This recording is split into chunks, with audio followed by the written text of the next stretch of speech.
Hello, I'm Amy, the co-owner and illustrator behind Sweet November Stamps, and welcome back to another scene coloring breakdown video series here on our YouTube channel. This is the third that we are getting started today, and I have chosen to use this lovely little princess and the silhouette fairies from the new Royal Treatment clear stamp set that released here recently with this summer clear release at Sweet November Stamps. The little castle in the distance is from the Horizon Line Seaside Cliffs clear stamp set that released the previous release with the mermaid release, and I just combined the two together. We are going to be creating a flower field and playing with the use of color to create distance in our background scene. And on our princess, we are going to be doing coloring a white dress, because sometimes white, people can find coloring a white garment or item rather intimidating, and that's because there is no set combination of Copic markers that you can point to and say that's how to color white, because the nature of white itself and how it reflects the colors that are around it, and that influences the tone of the white and the shading of the white. Really, there are as many options on how to color white as there are colors to choose from.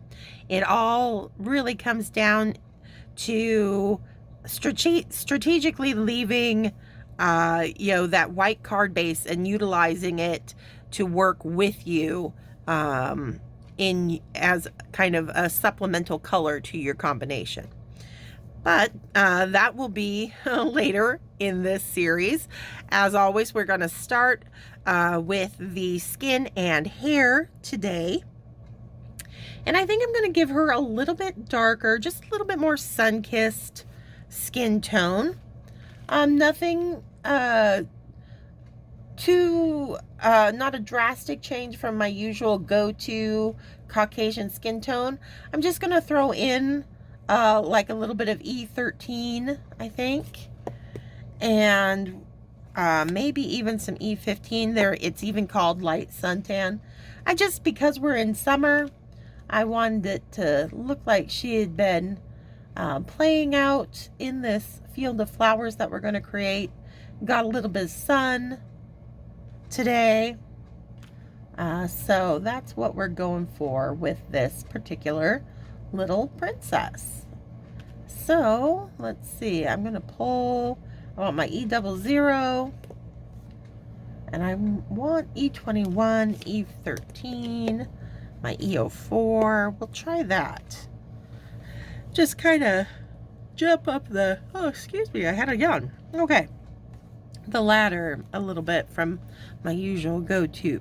Okay, so I'm still going to start with that E00.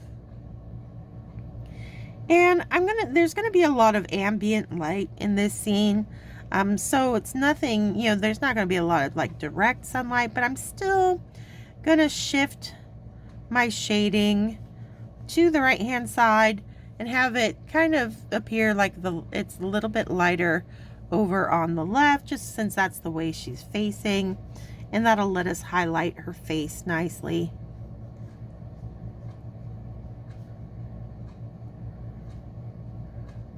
So I figured we'd get both the skin and hair done in one video, because there's not a lot of skin on her to color. Really, it's just that face and her arms. So that wouldn't take too long at all. So now jumping up to my darkest, that E04, just using the very tip of my nib to get a nice fine line underneath, and we're going to drop some shadows underneath the fringe on her forehead there.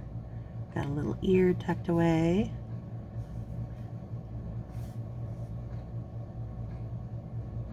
And I am working on Catherine Pooler white cardstock today, and she's stamped in Memento Rich Cocoa for a little bit softer look, and then the castle is stamped with the Tuxedo Black,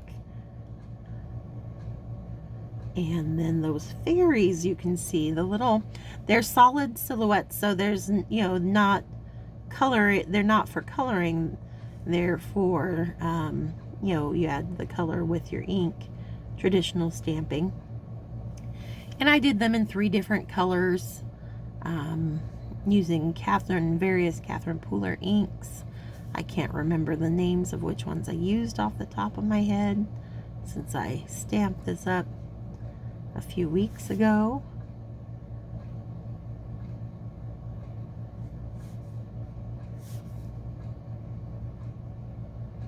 And she's just kind of been waiting on my desk for the perfect opportunity to get colored, and here we are. Okay, so being very, you know, stingy with my darkest. I don't want to go too overboard with that E04. Now we'll bring in the E13. And I'm just going to use that. And it just gives her a little bit, like I said, a little bit more sun-kissed look than my usual E11. Just has a little bit more color to it.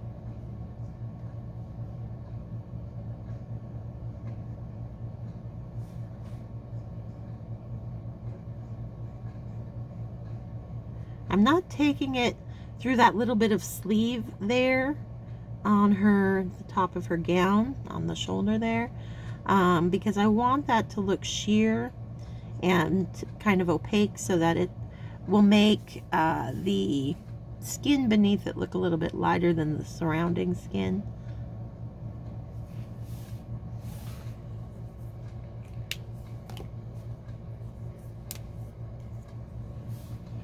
E21 is next.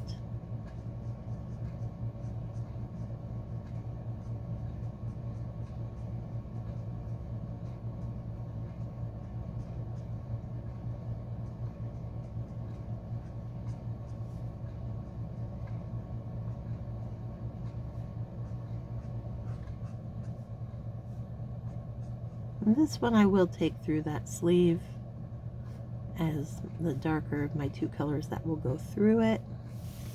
And then I'll go back to that E00.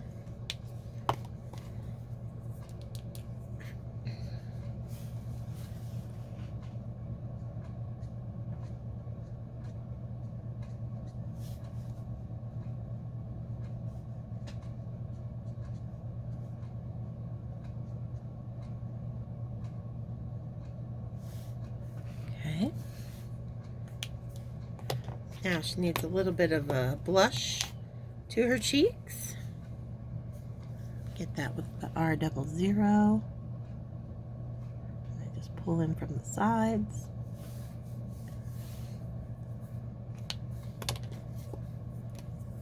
And the R20.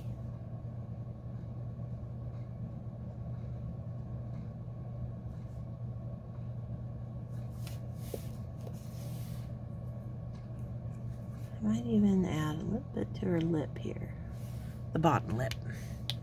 Okay, now I lost a little bit of my contrast with my blend out, so I'm just going to bring that E13 back in.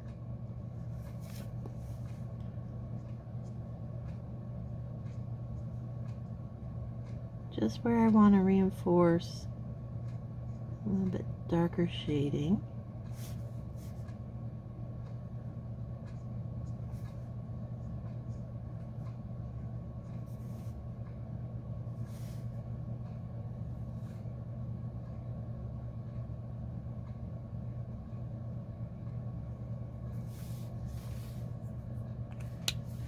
And the E21 to pull it out a bit, soften it.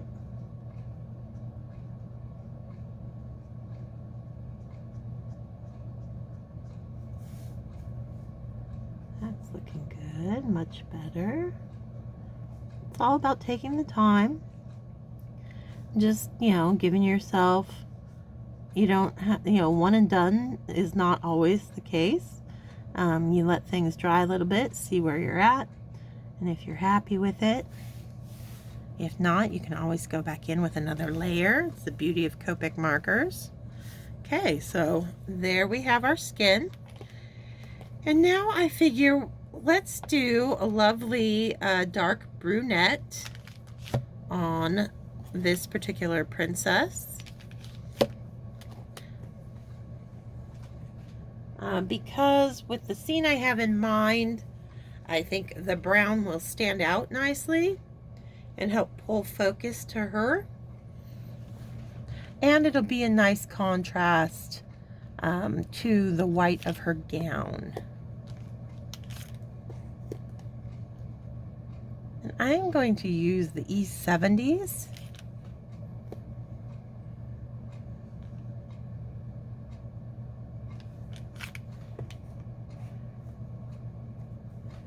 All right, we're going to start with E71.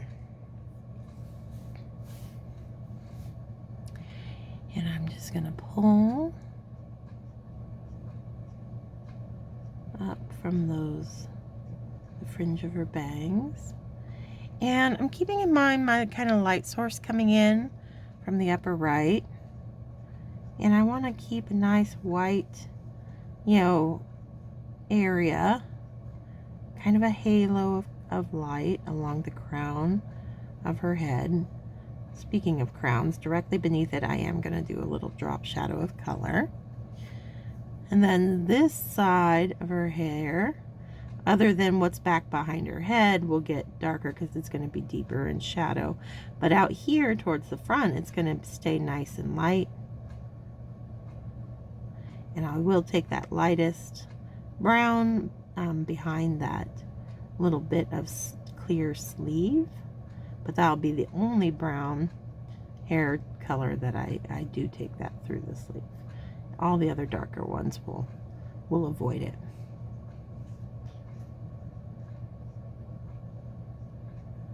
And then of course I can be more heavy-handed back here on the back side. Though we do, you want to make sure you do have some nice spots of contrast and highlights versus your lowlights. So just find those little bump out areas, and kind of on the top of that bump out is where you're generally going to have your lightest areas, because the light's kind of reaching it before the rest of the hair, that kind of thing. Just catches more light the further out it is. So there we've got our base coat. That kind of maps out for me my darks versus my lights. And now I'm going to jump up to the very darkest, which is E79 in this case. And I'm going to use the very tip of my marker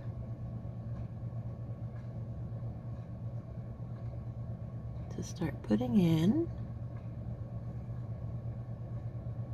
that dark brown.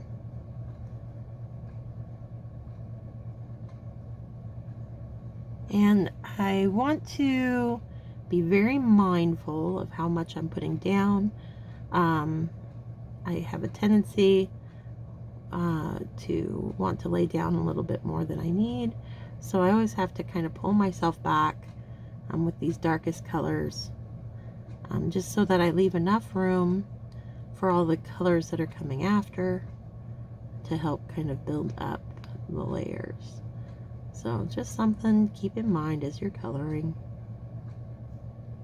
Show a little restraint. I know it's not the easiest thing sometimes, but you'll be happier in the long run. Leave yourself options. Haha. Both caps off, since that's a juicy marker, and it was looking like it was wanting to start bleeding out on me. We can't have that.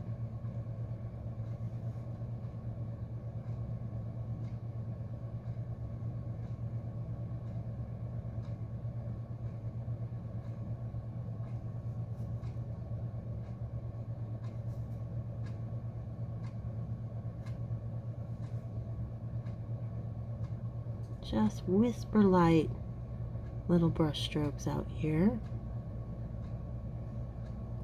I will be heavier handed back behind her face to really pull that face forward and push the hair that's back behind her shoulder further, recede it back further, because it is kind of, you know, on the back side of her head, not getting a whole lot of light.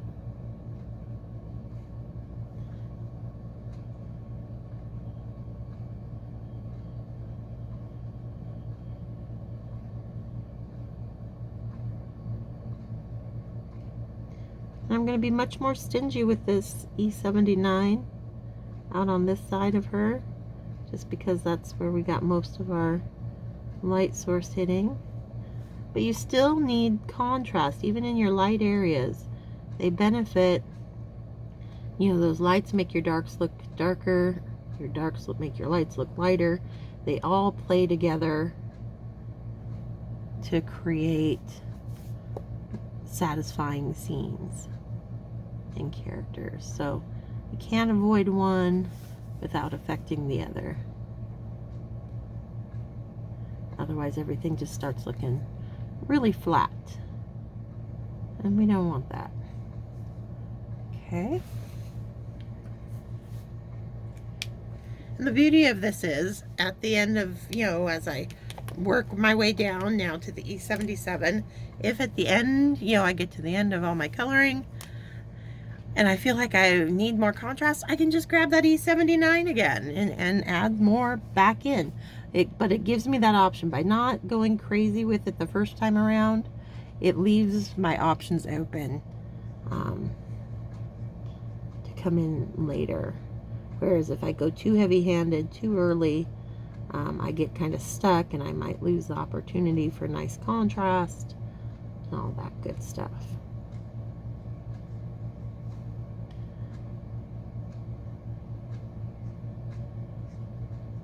And so you can see I'm just kind of pulling color from the E79 out a little further with the E77.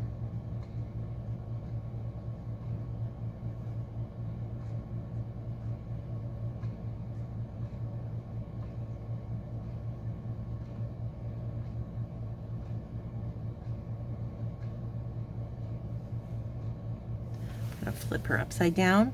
It's easier for me to get smoother strokes pulling towards myself, so I'm going to take advantage of that. So all my brush strokes nice and flowing in this hair.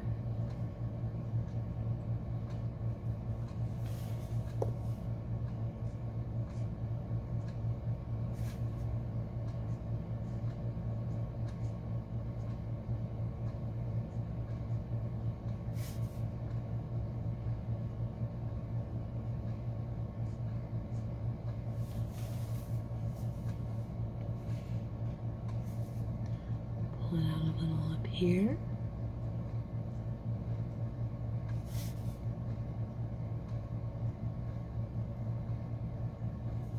Okay.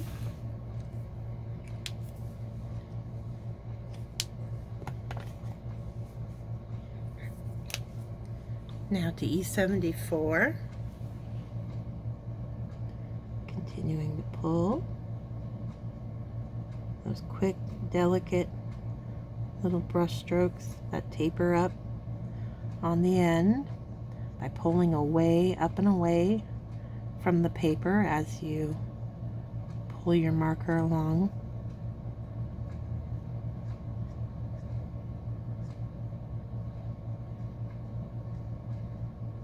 Eating into those little highlights on this side a little bit more. I don't want to lose them completely, but I don't want them to be as prevalent as the ones on this side.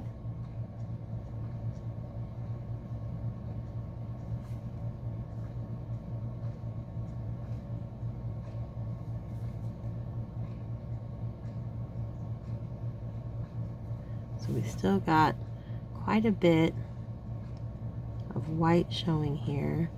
That's going to create a nice sense of light hitting her dark brown hair. Once again, I'm going to flip. Just do this light, quick, to really get that texture going in the fringe of her hair here.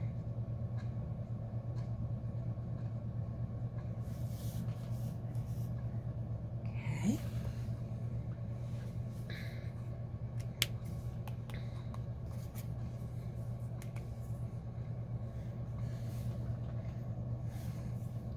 Back to the E71 that we started with.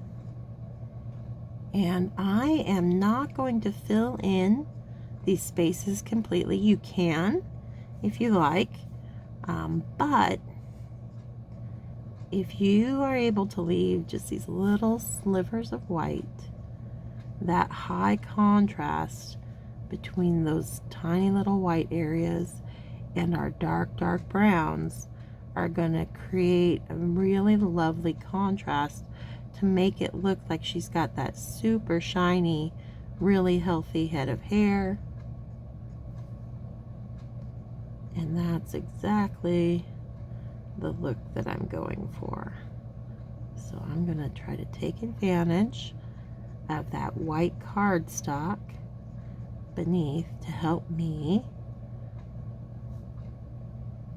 create the illusion of lighter areas within this head of hair.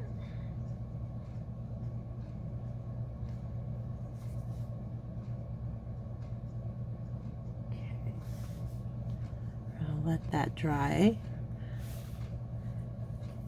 because now I want to come back in, like I mentioned, with my darkest, that E79. I'm going to throw back in a little bit of contrast in a few areas where I feel like I lost a little bit of my darkness. Plus, I'm going to add a few individual strands of color that break through those highlight areas, and just gives that kind of bounce between dark and light, and adds that great texture. But to do that, I don't want to work too quickly, because while this cardstock is still saturated with the Copic ink, if any ink I lay on top of it's going to naturally want to kind of spread out and be soft, which you can take advantage of when you're going for smooth blends. But when you want the fine detail of kind of a harsh line, you got to give that ink time to dry, so that any colors that you layer over top will stay nice and crisp.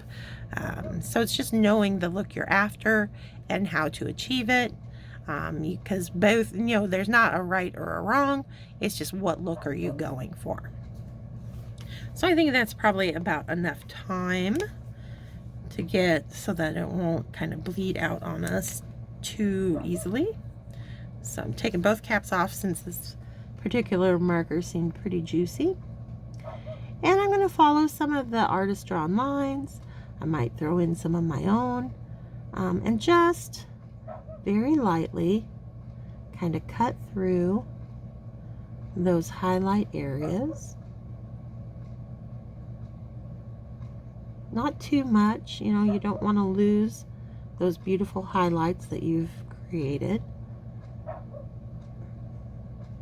But by doing this, it's just going to make them really pop even more.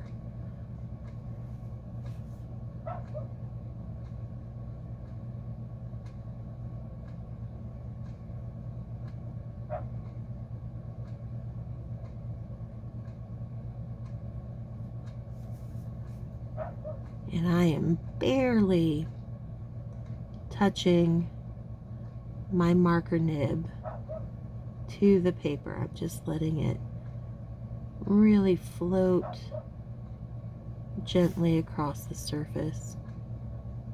Very light pressure.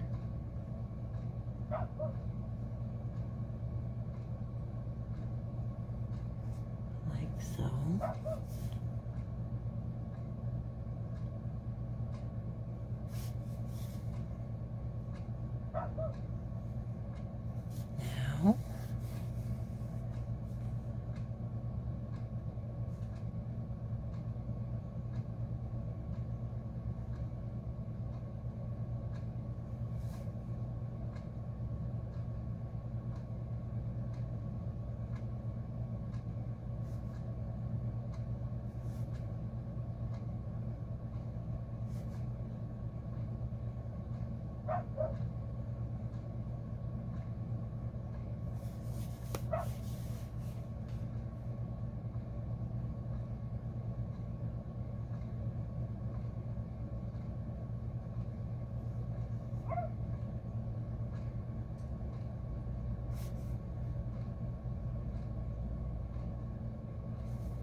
it's finding the where to start, you know, editing myself, when to stop, and that's always one of the hardest questions. I think it's going to be about there.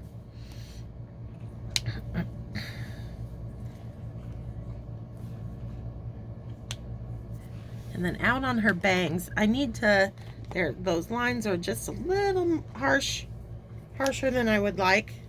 So I'm just going to come back in with my E74 and up on the, and I'm just going to quickly flick right over and just soften those a bit.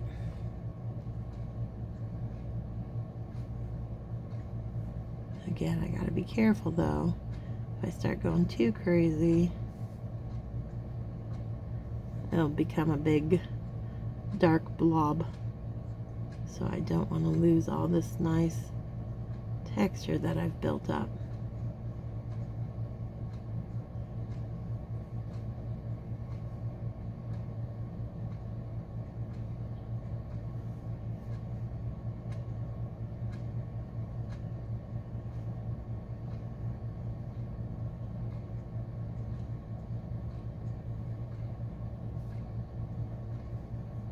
There we go.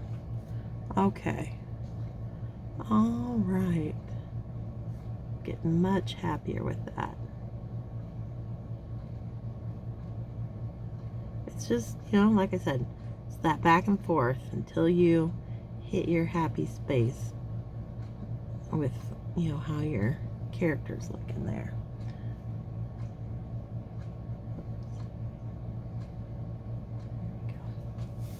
Okay, so there we've colored a darker kind of suntan skin tone and a dark brown hair for our little princess. Join me next week as we finish her and do the white gown that she is wearing. Until then, stay crafty, my friends. Bye.